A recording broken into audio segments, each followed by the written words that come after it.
Hey guys, Fabrizio Romano here, welcome back to the channel. As always, to keep you posted on the transfer market, we are entering now, officially, the final week, 7 days to go.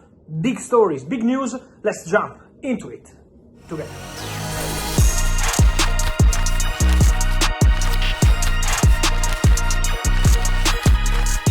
And so guys, a big moment on the market, it's gonna be a really crazy week, so get ready, subscribe to my channel, everyday videos, content, live streams and much more, so stay here, stay on YouTube, everyday updates, news and all the rest. And I want to start with an exclusive news. I want to start with an exclusive bomb coming on the Italian-English connection, London to Como. Como, where today Como, the coach is Cesc Fàbregas, is a really ambitious club, and where there is a fantastic player. He's called Nico Paz, Argentinian, coming from Real Madrid. They made a permanent transfer 2 years ago.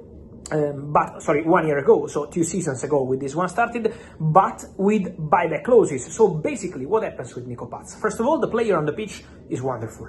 Assist today, wonderful. Go look at that goal, free kick scored against Lazio. This player is special, already with the Argentinian national team, did fantastic already last season in Serie A, and now started in an incredible way. But, what happens? Real Madrid have control on the player. Officially, Nico Paz is a Como player. 100%, permanent transfer from Real Madrid. But Real Madrid have matching rights. Real Madrid have 50% sell-on clause, so they control 50% of the player. And Real Madrid have buyback clause. They had one this summer, but they signed Mastantuono, so not signing Nico Paz as well. But for 2026, they have a buyback clause, 10 million euros. Yes, 10, 1-0. For a player who is probably worth now 50, 60, 70, I don't know. But what happened today? That while Nico Paz was scoring a beautiful goal, winning the game for Como, Tottenham Hotspur, after Eze story over the week, the hijack from Arsenal and all the rest, they presented an official bid via intermediaries to Como. So Tottenham made an official proposal for Nico Paz after interest and contacts over the recent days, and that proposal was worth, from what I'm told, in excess of 70 million euros package, so add-ons included. It was not 70 guaranteed, but close to that. Real Madrid sources tell me that the answer was very clear. The player wants to stay this season at Como. Como want to keep the player, even if for that money, for Como was probably the opportunity to take the money, but remember, they only take 50%, so it was going to be something around 30-35 million euros, add-ons included. But Nico Paz wants to stay at Como. Nico Paz wants to work with Cesc Fàbregas. Nico Paz believes that also in a Champions League opportunity with Tottenham was a big chance, but Como, Cesc Fàbregas, the chance to play on regular basis, always with a World Cup this season, is the perfect opportunity for him. And so what happens? Nico Paz decides to stay, but also because Real Madrid have entered into this story. Real Madrid have told Como that they will compensate them in the future, not because if they will activate the buyback clause, 10 million euros for a player who had this bid rejected, 70 million euros, obviously there is a compensation needed. The relationship Real Madrid-Como is excellent. And also, Nico Paz wants to continue at Como. So it's very likely to see Nico Paz joining Real Madrid in 2026. But now, the player is not going to Como and it's not going to Tottenham because he wants to stay at Como. And Real Madrid have entered into the story. Real Madrid told Como that they were going to match any bid for Nico Paz. 60, 50, 70. Real Madrid want Nico Paz in their future. And so this was the message. And so this is why, at the moment, the Nico Paz Tottenham story is not progressing. More to say, guys, keep an eye on defenders in this final week, because Porto are coming big for Jakub Kiwior, Arsenal centre-back. Let's see, because they already tried in July. The bid was rejected by Arsenal. I expect Como to return. I expect Como to try again. Porto to try again. So Porto will be back on the defender, the Polish defender from Arsenal. And Porto really want Kiwior. So let's follow that situation. Let's see what happens there, because Porto want to attack for Jakub Kiwior. If Kiwior leaves, Arsenal could go for a new centre-back. Arsenal could sign a left-footed player, because if Kiwior leaves, if Zinchenko leaves, Arsenal could add one more player who can play as a centre-back and as a left-back when needed. Obviously, they have Calafiori, they have Lewis Kelly in that position, but having one more, if Kiwior and Zinchenko leave, could be a possibility. Keep an eye on the market, also on Piero Hincapié, talking about defenders. Piero Hincapié has a release clause of 60 million euros at Bayer Leverkusen.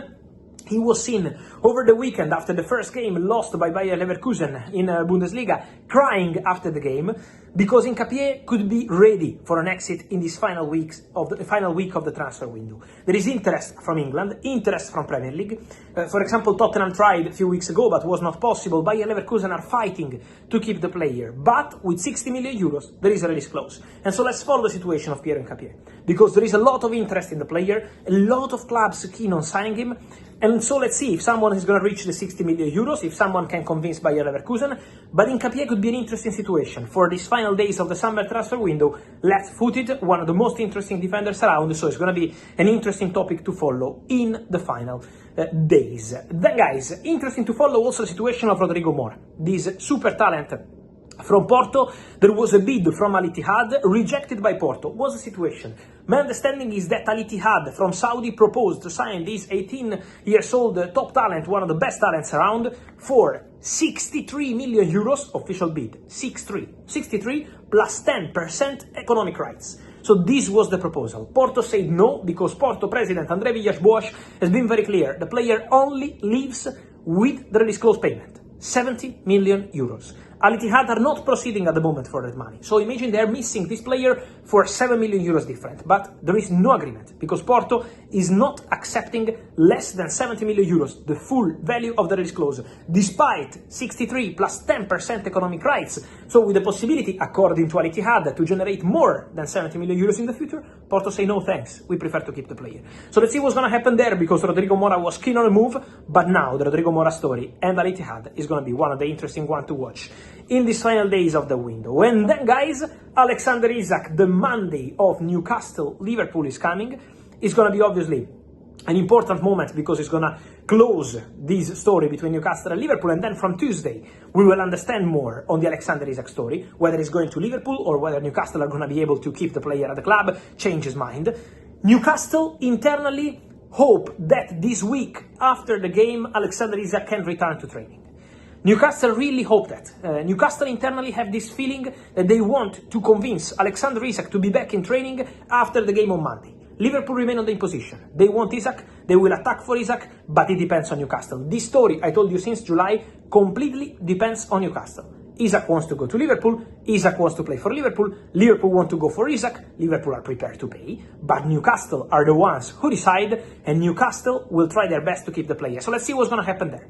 Let's see what kind of week will be after the game on Monday. But Newcastle internally, the technical staff of Newcastle hope that Alexander Isak can be back in training already in this upcoming week ahead of the end of the transfer window. So let's follow that situation, but for sure, Isak, Liverpool remains an open story, waiting to see what Newcastle will do. And so guys, let me know your thoughts on all these stories, many news from Nico Paz to Alexander Isak, Rodrigo Mora, Hincapie, and all the rest. Guys, let me know your opinion here in comments. Remember to like this video, turn on the notification bell, subscribe to the channel. See you soon.